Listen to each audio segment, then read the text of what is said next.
A'udzubillahi minasyaitonirrajim. Bismillahirrahmanirrahim. Assalamualaikum warahmatullahi wabarakatuh. Alhamdulillah.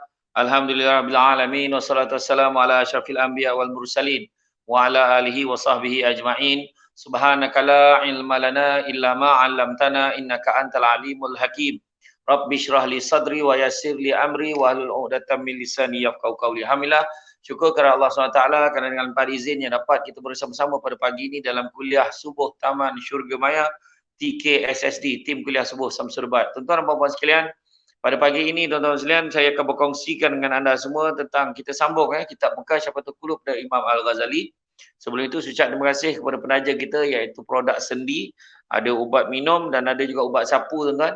Yang mana pada siapa yang dah berusia, mana kita tengok dalam iklan tu tadi, macam mana makcik tu tadi, okey tuan-tuan, sakit lutut, insyaAllah, kan, sakit sendi-sendi ni, insyaAllah dapat diatasi dengan ni ikhtiar kita, insyaAllah, tuan-tuan sekalian. Terima kasih kepada penaja kita untuk kelas subuh pada pagi ini. Kita sambung kitab Mekah Syafatul Qulub daripada bab 15, iaitu Amar Ma'ruf Nahi Munkar. Dari Anas bin Malik berkata, telah berkata Rasulullah SAW, sesiapa membaca selawat padaku sekali, Allah memerintahkan mendung putih mengambil air dari lautan rahmat. Maka dia ambil, lalu Allah memerintahnya agar menitik. Ketika dia menitik, setiap titikan di atas bumi Allah jadikan emas, yang menitik di gunung dijadikan perak, serta yang menitik seorang kafir dijadikan iman. Allah SWT berfirman, engkau umat terbaik dikeluarkan untuk manusia. Surah Al-Imran ayat 110. Al-Kalbi menyatakan ayat ini menerangkan kelebihan umat ini di atas lainnya. Juga sebagai dalil bahawa umat Islam lebih mulia dari umat lainnya secara mutlak sejak dahulu hinggalah ke akhirnya. Meskipun para sahabat ada kelebihan tersendiri di mana umat tersebut dikeluarkan untuk kemanfaatan dan kegunaan manusia sepanjang masa. Dalam surah Ali Imran ayat 110 Allah berfirman, kamu menyuruh yang ma'ruf dan melarang yang mungkar serta beriman kepada Allah. Dengan demikian jika mereka meninggalkan amal ma'ruf nahi mungkar, maka hilanglah kebaikan mereka. Namun jika mereka beramal ma'ruf dan nahi mungkar serta memerangi orang kafir agar masuk Islam, maka manfaat mereka bagi manusia juga. Rasulullah SAW bersabda, sebaik-baik manusia adalah orang yang bermanfaat bagi manusia dan seburuk manusia adalah orang yang membahayakan manusia. Adapun erti beriman pada Allah adalah membenarkan keesaan Allah dan menetapkan serta mengakui bahawa Muhammad itu utusan Allah. Barang siapa menentang Nabi SAW bererti menentang Allah juga. Ingat tu. Menentang Rasulullah maknanya samalah seperti kita menentang Allah. Sebab dia kira mukjizat yang dibawa oleh Nabi SAW itu datang daripada Allah sendiri. Telah bersabda Rasulullah SAW, barang siapa di antara kamu melihat kemungkaran, hendaklah diperbetulkan dengan secara hikmah, iaitu dengan kuasanya, jika tidak mampu dengan lisannya. Jika tidak mampu lagi dengan lisan itu, maka dengan hatinya. Yang demikian itulah selemah-lemah iman. Ulama mengatakan mengubah dengan kekuasaan itu adalah bagi penguasa, mereka yang mempunyai kuasa, mempunyai kedudukan. Adapun mengubah dengan lisan itu adalah bagi ulama dan dengan hati itu adalah bagi orang awam seperti kita. Pendeknya, barang siapa yang mahu, yang mampu wajiblah bagi dirinya mengubahnya. Allah SWT berfirman, bertolong-tolonglah kamu dalam berbuat kebaikan dan takwa dan janganlah kamu bertolong-tolongan berbuat dosa dan juga penganiayaan, iaitu permusuhan. Surah Al-Maidah ayat 2.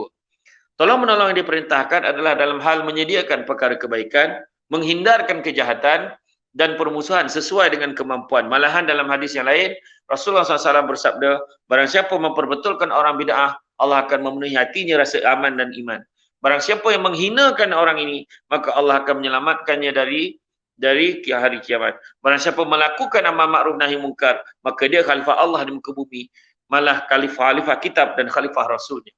Dari Huzaifah radhiyallahu anhu dia berkata, akan datang di mana manusia lebih suka mendapat bangkai himar daripada kehadiran seorang mukmin yang memerintah dan melarang mereka. Mereka suka lagi dengan keldai. Macam itulah tahap hinanya daripada dia mendengar larangan seorang mukmin yang menegahnya pada berbuat kejahatan. Nabi Musa AS berkata, ya Tuhanku, apakah pahala orang yang menyeru saudaranya memerintah yang ma'ruf dan melarang yang mungkar? Allah berkata, maka firman Allah Ta'ala, Allah beritahu, aku tulis untuknya setiap satu kalimah seperti beribadah setahun dan aku malu menyeksanya dengan nerakaku. Dalam hadis Qudsi Allah Ta'ala berfirman, wahai cucu Adam, janganlah engkau melambat-lambatkan taubat, memanjangkan angan-angan dan kembali ke akhirat tanpa amal. Berkata bagai seorang abid, namun berbuat seperti orang munafik. Jika diberi tidak menerima, jika tidak diberi tidak sabar. Munafik tapi dia termasuk dalam kalangan mereka. Benci orang munafik tapi dia termasuk di kalangan mereka. Suka orang saleh tapi tidak termasuk mereka. Dia perintahkan kebaikan tapi tidak melakukannya. Dia melarang kemungkaran namun tidak meninggalkannya. Dari Ali alaihissalam dia berkata, aku terdengar Rasulullah SAW bersabda, akan datang kaum akhir zaman panjang umur tapi sedikit akalnya. Mereka membicarakan tentang kebaikan hanya sebatas kerongkong dan keluar dari agama bagai panah meluncur dari busurnya. Maknanya dia sampai takat kerongkong, tak sampai ke hati. Malahan apa yang dia keluar daripada agama tu, dia tinggalkan agama tu secepat anak panah tu daripada busur. Bayangkanlah, begitu mudah, begitu tipisnya iman kita, tuan-tuan sekalian. Rasulullah SAW bersabda, pada malam diisrakan ke langit, aku melihat bibir para lelaki dipotong dengan gunting dari neraka. Kutanya, siapa mereka, wahai Jibril? Dia menjawab, mereka adalah alim ulama yang memerintah kebaikan kepada manusia, tetapi melupakan dirinya sendiri. Sebagaimana disebutkan oleh Allah SWT, apakah patut kamu suruh manusia buat kebaikan dan kamu lupakan dirimu sendiri, sedangkan kamu membaca kitab, tidakkah kamu memikirkannya? Surah Al-Baqarah ayat 44. Seharusnya seorang mukmin beramal ma'ruf nahi mungkar serta tidak melupakan diri sendiri. Sebagaimana Allah SWT telah berfirman, orang-orang yang beriman lelaki dan orang-orang beriman perempuan, setengahnya menjadi wali bagi yang lain. Mereka menyuruh dengan ma'ruf dan melarang dari mungkar, lagi mereka mendirikan sembahyang. Surah At-Taubah ayat 71. Maka jelaslah orang yang beramal ma'ruf ini, beramal ma'ruf nahi mungkar ini berarti keluar dari kategori orang mukmin tersebut dalam ayat ini. Maka orang yang demikian dicela oleh Allah SWT, tuan-tuan. Ya, mereka tidak melarang sesuatu yang mungkar yang mereka perbuat. Sungguh amat jahat apa yang mereka perbuat. Surah Al-Maidah ayat 79. Dirawikan dari Abi Darda radhiyallahu anhu, dia berkata, supaya engkau pernah memerintahkan yang ma'ruf dan melarang yang mungkar, atau Allah yang akan menjadikan atasmu penguasa zalim yang tidak membatasi yang kuat dan tidak membela yang lemah. Kamu berdoa tidak dipedulikan, minta tolong tidak ditolong, dan memohon ampun tidak diampuni. Dari Aisyah radhiyallahu anha, dia berkata, telah bersabda Rasulullah SAW, Allah menyeksa penduduk kampung selama 18,000 tahun yang amal mereka seperti amal para Nabi. Para sahabat bertanya, bagaimana boleh terjadi demikian? Nabi SAW bersabda, mereka tidak membenci Allah tapi tidak mahu memerintah yang ma'ruf dan melarang yang mungkar. Abu Zar Al-Ghifari radhiyallahu anhu berkata, telah berkata Abu Bakar As-Siddiq radhiyallahu anhu, ya Rasulullah, adakah jihad selain memerangi kaum musyrikin? Rasulullah SAW menjawab, sesungguhnya Allah mempunyai para pejuang yang ke bumi lebih utama dari para syuhada. Mereka hidup diberi rezeki, dimuliakan Allah dan para malaikat langit menghias syurga untuk mereka. Abu Bakar bertanya, siapa mereka? Rasulullah SAW menjawab, orang yang memerintahkan kebaikan, melarang kemungkaran, serta suka dan benci kerana Allah. Demi zat yang diriku dalam kekuasaannya, sesungguhnya seorang hamba dalam bilik di atas bilik-bilik para syuhada. Tiap bilik ada 300 pintu dari yakut dan zamrud hijau. Dan di atas tiap pintu ada nur. Setiap lelaki dari mereka dikahwinkan dengan 300 bidadari yang bermata indah. Bila dia memandang salah seorang dari mereka, bidadari itu berkata, ingatkah di hari itu kamu memerintahkan kebaikan dan melarang kemungkaran? Jika dia menoleh pada bidadari, yang lain pun berkata, ingatkah di tempat itu kamu amal ma'ruf dan nahi mungkar? Tersebut dalam khabar bahawa Allah berfirman, wahai Musa, adakah engkau telah beramal untukku? Maka Musa berkata, ya Tuhanku, aku telah salat, puasa, bersedekah kerana engkau. Aku telah bersujud dan memujimu. Aku telah membaca kitab dan aku mengingatimu.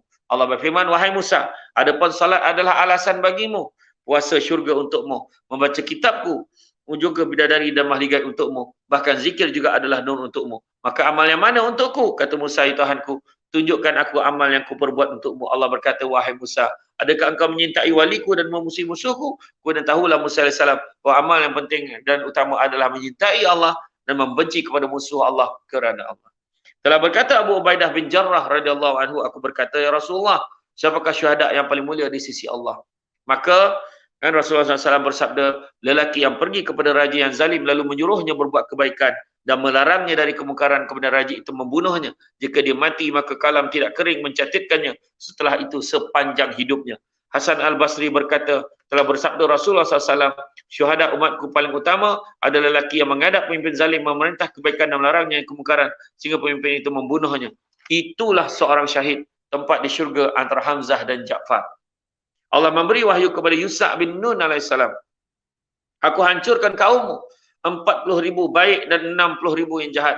Yusa' berkata, ya Tuhanku, yang jahat telah aku maklumi, tapi kenapa yang baik kau hancurkan? Allah berkata, kerana mereka tidak marah di atas kemurkaanku, malahan mereka makan dan minum bersama.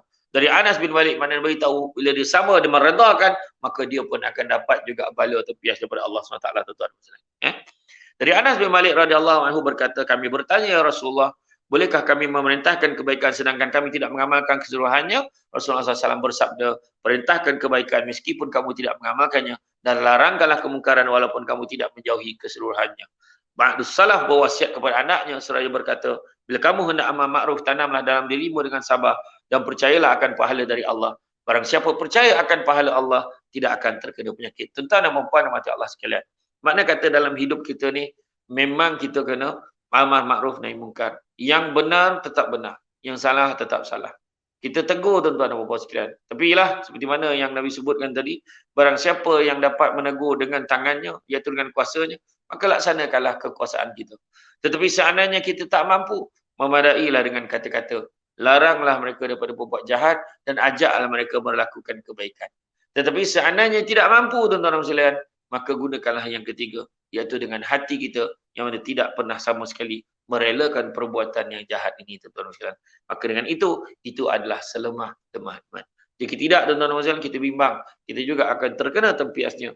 Maka kita juga akan mengakibat daripada kita mengizinkan perbuatan-perbuatan yang tidak baik ini. Tuan-tuan dan puan-puan dan mati Allah sekalian, itu saja untuk kali ini. Mudah-mudahan walaupun sedikit sama-sama kita dapat amalkan, dapat kita sebar panjangkan kepada yang lain. Sekali lagi saya nak maklumkan, terima kasih banyak kepada penaja kita iaitu Sendi. Terima kasih di atas produk yang baik ini. InsyaAllah kepada siapa yang sakit lutut dan sayang mak ayah dia, boleh hadiahkan kat mak ayah dia.